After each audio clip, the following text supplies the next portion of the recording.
Sage Wanderer here, and welcome to the sheep pen, bah, where no goats are allowed.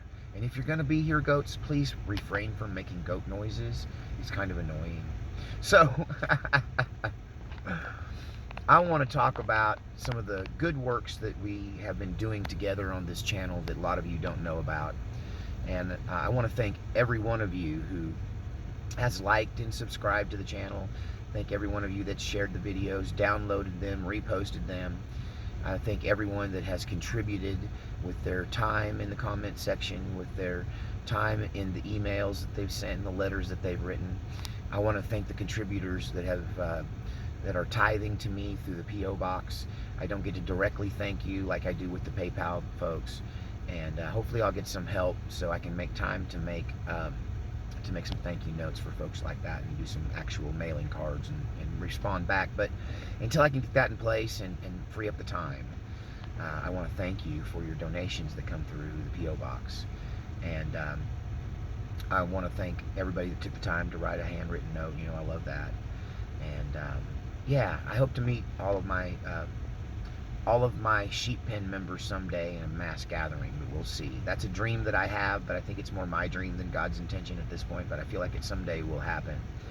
I want to thank all of you who contribute and tithe to me through PayPal and Patreon, and I want you to know that the money that you give me is going to good works.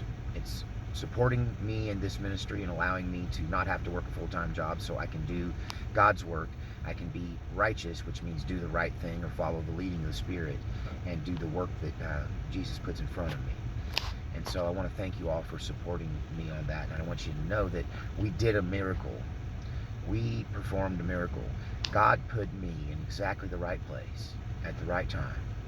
And He caused people on this channel to reach in deep in their pockets and help someone around Thanksgiving. Once again, I'm talking about the Thanksgiving family. But now we have a Thanksgiving, rather a Christmas miracle to report. So, as you know, God put these folks in my path. I was in their house and I saw they didn't have a stove. They were talking about Thanksgiving. They were trying to invite me, a loner, to their Thanksgiving, because that's the kind of people they are. That's the kind of family this is. And despite their own crisis, which includes a very brutal separation and divorce, and all of the stuff that goes with that, complete with a complete financial crash. And people are proud, especially in the South. I don't really have a calling to help people that are begging, that have given up.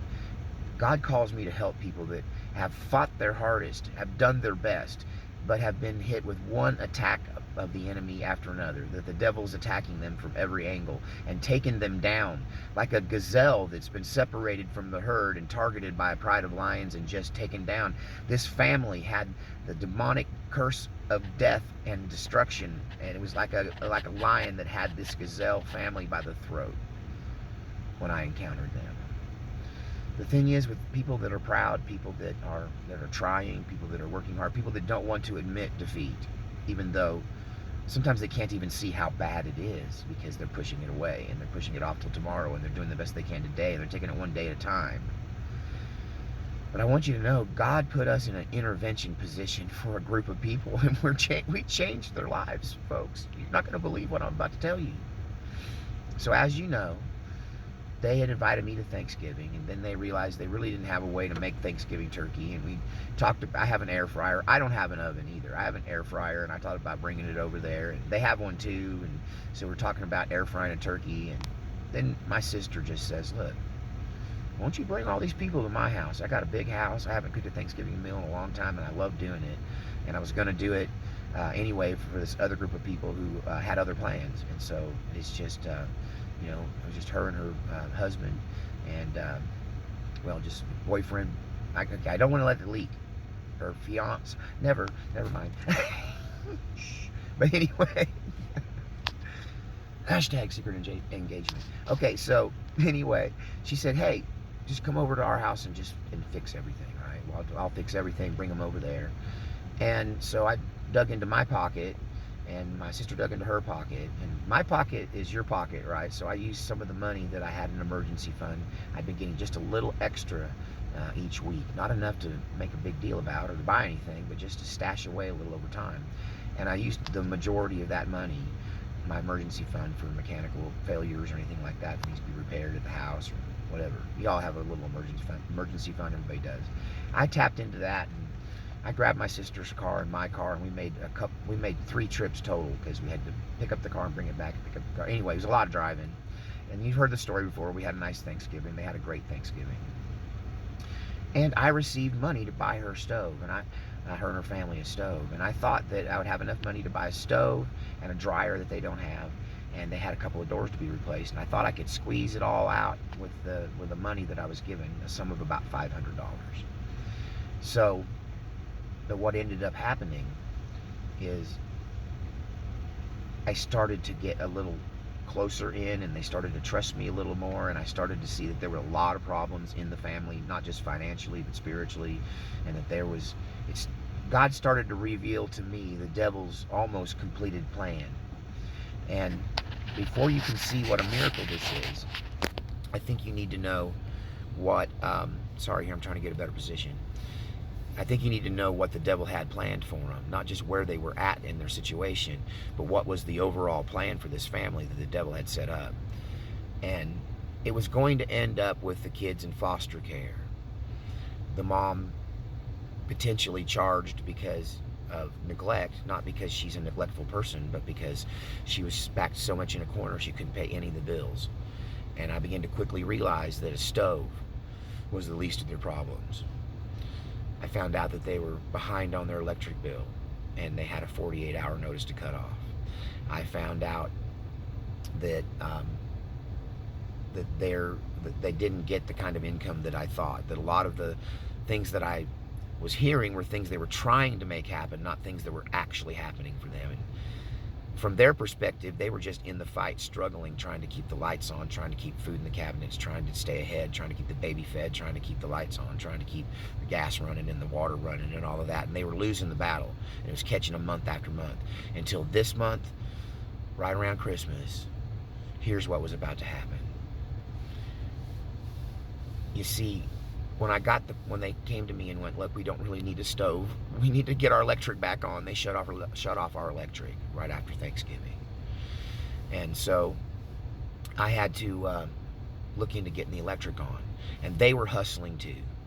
And they weren't sure whether they would help me. And they had plans in place to raise the money. And they managed to barely raise the money to get the minimum payment to get the electricity back on. But because of the divorce, the woman in question had to prove that she owned the house and that she could open an account in her name because the utilities were in her husband's name. So that was an additional expense that they didn't see coming. And so, but when they got there, they realized that they had to provide them proof. So it caused them to go to the Chickasaw Nation with whom they're buying their house from. And one thing about Indian endeavors, Native American endeavors, is that the tribe often has power that, say, a lending power like a bank wouldn't have.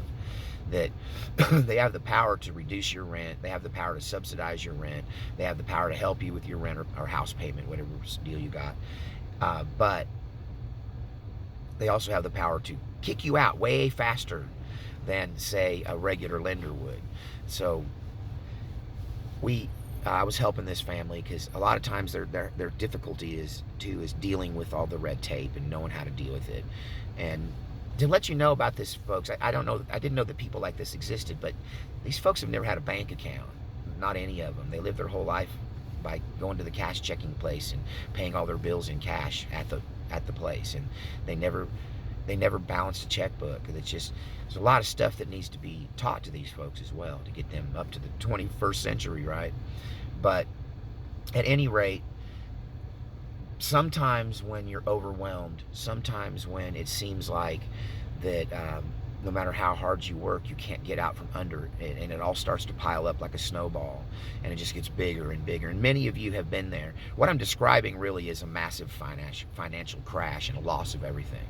And you know it can happen really fast when you rob Peter to pay Paul, when you roll over a bill for another month. And these people don't have credit card debt. They're just trying to live, right? They're just trying to survive. They're just trying to make their way in this world. And divorce is awful, but things weren't good before it, right? They were already tenuous. It led to the breakup, right? So, at any rate, I sat with them while they made a phone call to the Native Americans concerning getting proof that they owned the house to give to the electric company for the new setup. And I heard something while they were talking in the voice of the woman on the other line. And she says, ma'am, you know that you're more than 3 months behind in your rent. And you know that we sent you a notice, and did you apply for this help and this help, and did you do the right things? And of course, sometimes you can't keep up with all the red tape and all the things. And she knows that she's kind of been not hiding it from even me or the family, but this woman was even hiding it from herself. Like, she's just, sometimes it just gets so big. I just think this family was in such a desperate position when I encountered them that I had no choice but to help them, and God put them right in my path. So I had this money for this stove in my hand, and I still was trying to figure out the best place to put it, and I'm helping them walk through the red tape to try to get their electric back on, and we're on the phone with the Chickasaw Nation, and this woman is telling the mother of this family that if you don't make a payment right now, we're sending this to the court, and that takes about 3 to 7 days to get a court judgment against you. And when that happens, it moves really fast. She's telling her, you don't have any more time. And she said, then they give you the 10-day notice to vacate. And I got the math brain, and I got the calendar in my head, and I'm a sharp guy, and I'm listening to her talk, and it's just running through my head that the date is December 25th. This woman had put everything off so long, running from it. She didn't have the money. She's just trying to pay the basics, meet each need as it occurs, and deal with each problem as it pops up, taking it one day at a time. But she had put off her mortgage payments so long that they were going to evict her on Christmas Day. The works were already in place. At the time that she was having this conversation that I was listening to on speakerphone, standing there, she, in her power, in her situation, in her family situation, had absolutely nothing left to sell and no way to come up with the money to save the house. And she really started to collapse and started to weep. And as she understood it, and I think I understood it quicker. She didn't understand till after she got off the phone that it was December 25th. They might have gave her to the first of the year, but that math of how long it takes looked to me like they were going to evict her on Christmas, or right around Christmas. And they had no place to go. They don't have any family or backup. This house is really all they had. So I'm sitting on the $500. I'm thinking 3 months of back mortgage payments on a 4-bedroom house, 3-bedroom house with a garage is going to be in the thousands, right? But God just speaks to me and says, step up, take control of this conversation, tell them who you are, and get them on board to help you, them being the person on the phone. And I just stepped in front of her, and I touched her shoulder and stepped right between her and the phone and got right up in the speaker, and I said, hi, my name is, and I told him my real name, and I'm a pastor, and I represent a ministry that helps people in crisis, and I'm here to try to help them save their house, get their electric bill on, do the things they got to do to turn their situation around. I have limited amounts of funds, and I would like to help, but I need to know exactly how much money she can give you today to put this process off and make sure that that they will not get evicted. And she says, well, I wish I could do something for you, but they're going to have to pay the past balance in full, or they're going to be evicted soon, like immediately, nearly, like she's telling me it's imminent.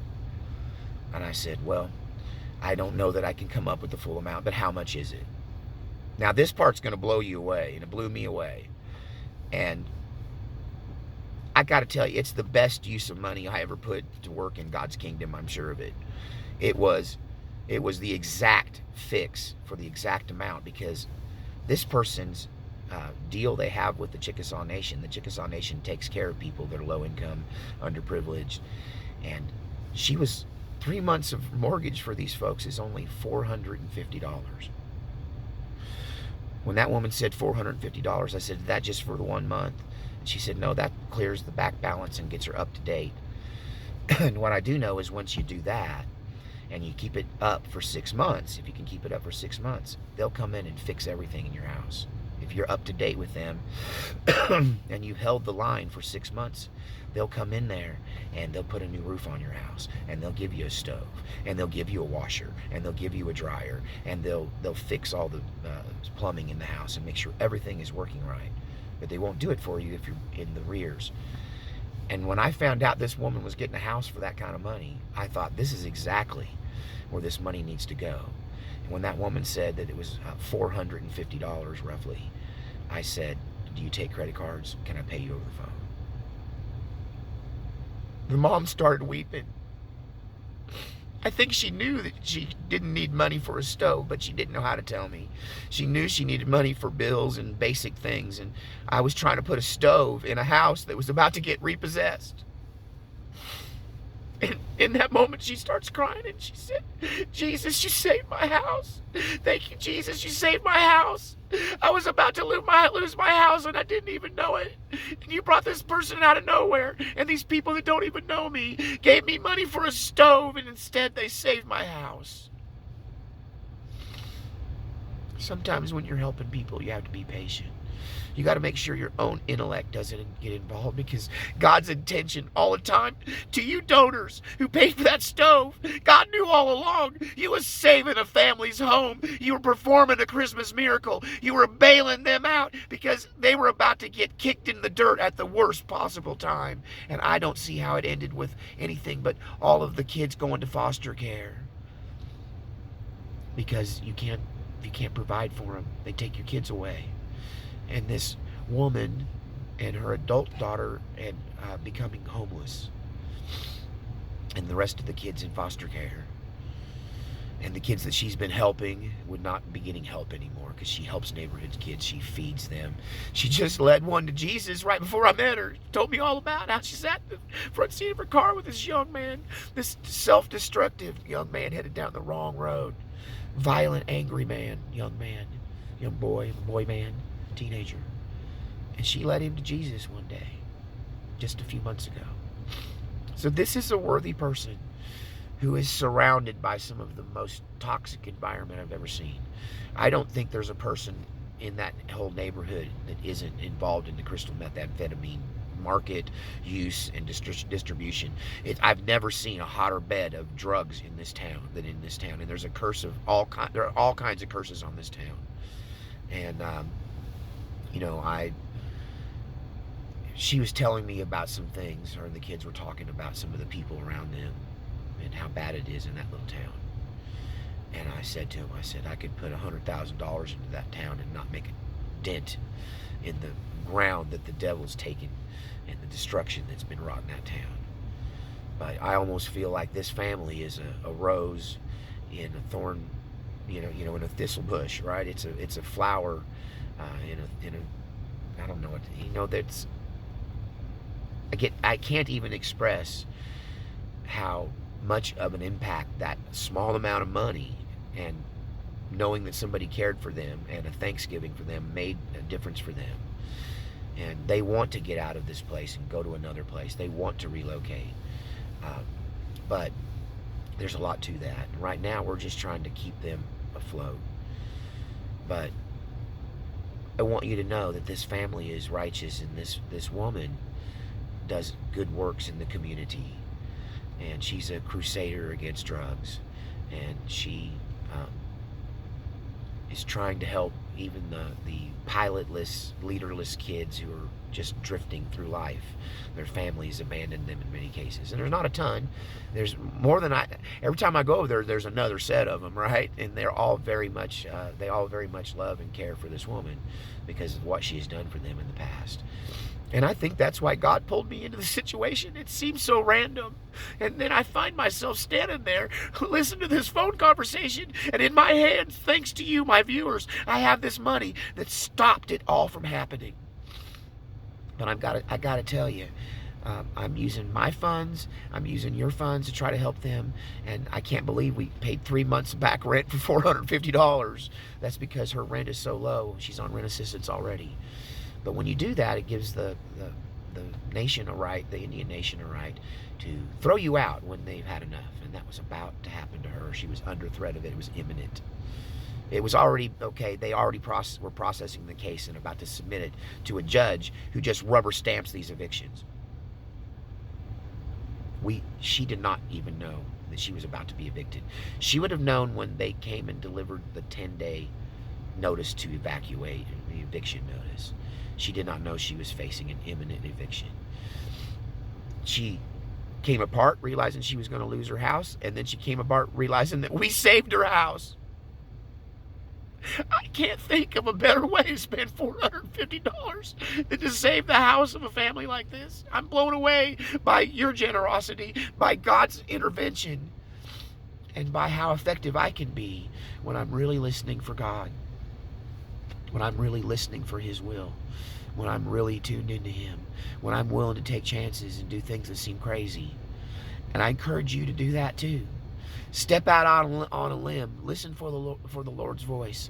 And I know right now, because I'm financially, my back's against the wall. I've done all I can do to help these people, and now all I can do is go to their house in Habitat for Humanity kind of standards. With that mission in mind, I can go there and swing a hammer and turn a wrench, and that's about all I can do for them at this point without your help.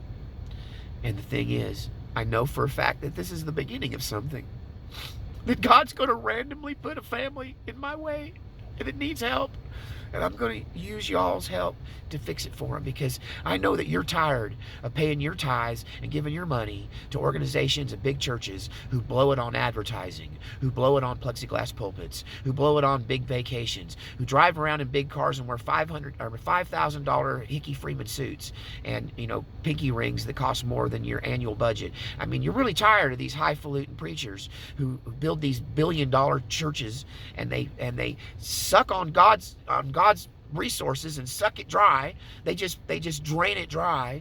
And this money ought to be going to feed the community. This money ought to be going to help people who are doing their own ministry of care for the sick and dying and the hurting and the lost. The people that are leading people to Jesus and putting food on the table and sharing what they don't have. This woman told me when she's got a house full of these kids and everybody wants bacon. Everybody loves bacon. So you know what she does? She cuts the bacon into little pieces like this, so at least everyone gets a piece. There are people like that, starving and losing their house, when Joel Osteen is standing up there in his kingdom and he won't even let his people in for the flood. When the Houston flooded, he wouldn't even let his own church people into their building. That's a goat, if you ask me. That's a highfalutin, big-haired, suit-wearing, shiny white teeth, spewing things you want to hear, user and usurper of God's finances and resources on this earth. He's a goat. He just eats all the feed and doesn't give anything back but a hard time. And a lot of you are like, I love Joel Osteen. He makes me feel good. Yeah, but what is he doing? What is he accomplishing? What is he really changing? What is all that money he's getting? Where is it going? I can tell you it's going into him and the people around him. He's not feeding the hungry. He's not clothing the naked. He's not taking in the stranger. He's not visiting people in prison. He's not taking care of orphans and widows, which Paul the Apostle said is the true Christian faith and religion. Paul said himself that the most important thing is taking care of widows and orphans. I want you to know, you saved the house of basically a widow and orphans. Because when a man walks away and leaves you in the lurch and disappears and stays gone and never tends to come back and ends a relationship with a woman, it's the same as being widowed. You helped widows and orphans. You saved their house. Thank you. If you gave $400 to Joel Osteen for something, most of it would be gone before it got to help anybody, and even he would just get the last little bit of it. It was just going to the machine that sucks money like a old engine burns oil, like a drafty house sucks electricity. It's like sand going through their fingers. That amount of money wouldn't amount to a drop of nothing. to a ministry like that. But here, we saved a house and a family from being evicted on Christmas. If that's not a Christmas miracle, I don't know what is. I want you to know it works if you work it. I want you to know if you hear that still small voice, it's for a reason. That if God tells you talk to that person or give that person something, it's for a reason. Don't do it out of your own intellect. Don't do it out of being inspired by the speaker, because you'll end up giving your money to somebody that's not doing the right thing with it. But there's one man out there who took a chance and went, Sage, I want to help by buying this stove. And most of this donation money came from him. In fact, the amount he gave me was almost exactly the amount that they needed, because we had a few smaller donations. It's really one guy who stepped up. It takes only one person to step up. And I was not in any position to be able to come up with $400 out of my emergency fund is not that deep. I couldn't have done it. It took you. Thank you. God bless you. Thank you for your help. Even those others put a small amount in. It's every little bit adds up. So, you know what's next? I'm going to ask you to pitch in. There's a link in the description to my PayPal account. That's the best way to immediately put back some of the funds that I put out on this and allow me to continue to help and to help more. Because even going there to do physical work and volunteering my time cost me gas money to get down there and expenses and travel costs. So I need your help. There are other families waiting for another miracle. Can we make another Christmas miracle happen for another family? I'm telling you what, when God is at work, anything is possible. Miracles are commonplace. When you listen to the voice of God, it can make you become the miracle. We were the miracle for this family. And I'll tell you another thing, I'm preaching the gospel of the kingdom of heaven to these people. And I'm showing them that they can overcome their problems. They can become a better person. They can elevate their life. That it's not hopeless. That even though they see death and destruction and all around them and everybody around them, their lives are destroyed by their own decisions, by the deception the devil brings to them. And they see this in the world, and it's all they see. And they were about to lose hope, fighting against this and still losing. But God intervened. God stepped in. The Holy Spirit showed up. And it works if you work it. But I am limited in what I can do by the finances that come in. And so I pray that if you have any extra money this holiday season, you put it into this ministry. So when God presents another family, I don't have to just immediately go to you and tell you the story and get the help. I can just help them. I can stop their foreclosure right now. I can stop the whatever the issue is. I can keep the electric from being turned off in the middle of the winter. There's a lot of help out there for people. They make you jump through a lot of hoops, and sometimes it just gets away from somebody, and nothing can help but a sudden intervention. And just because this was a financial intervention doesn't mean that's always going to be that way. Because if you recall, recently last summer, that I made a trip to another state based on an email conversation with somebody, and I spent money just to get there to do a spiritual intervention and to bring this person back from the brink. So sometimes it's that, but that still requires financial support. So once again, I thank you all you members of the Sheep Pen. I know on that day when Jesus says, goats over here, sheep over here, you people that didn't help people, you people that didn't work to enrich and develop the people around you, if you didn't feed the hungry, if you didn't clothe the naked, if you didn't visit people in prison, if you didn't protect and provide for the orphans and widows, then you're a goat and you go over here and you're not going with me. And Jesus says to them, I don't know you. But I know on that day, listeners here that take action, whether it be locally in your own circle when the Holy Spirit speaks to you, or to just write a check for this ministry, or just make a PayPal donation for this ministry, or just sign up for a Patreon donation for this ministry, that God's going to bless you. God's going to see that, and He's going to know that you are a sheep and not a goat. I don't know why Christians don't preach on this more often.